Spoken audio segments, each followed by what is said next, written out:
তো ফ্রেন্ড দেখো, আমি জুসটা খেতে খেতে ছাদে চলে এসেছি। ছাদে আমাদের কিন্তু এখানে আম গাছ আছে। দেখো আম গাছে প্রচুর বোল হয়েছে, ওই দেখো। কেননা এই ছাদের এখানে দাঁড়িয়েই আম পাড়া যায় এই গাছটা থেকে। এই দেখো, এই যে বোল। আর এখানে প্রচুর পাখি ডাকে, খুব ভালো লাগে। আর দেখো আম পাতা একদম জড়ো হয়ে গেছে পড়ে।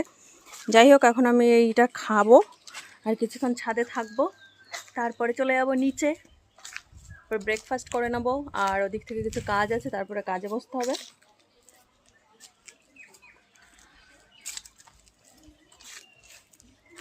জুসটা মানে বেলটা খুব মিষ্টি,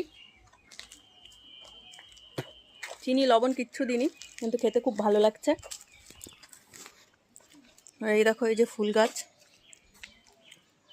কিছু বন্ধুরা এই গাছটার কি নাম জিজ্ঞেস করছিল, তো আমি ঠিক জানি না এই গাছটার কি নাম। গাছটা এনে লাগানো হয়েছে, তো দেখো ফুল একদম ভর্তি।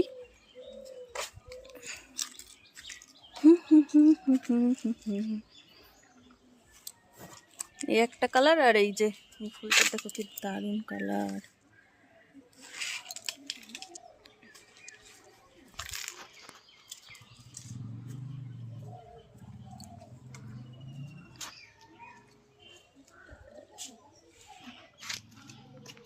তো ফ্রেন্ড বাই বাই, আবার দেখা হবে নেক্সট ভিডিওতে।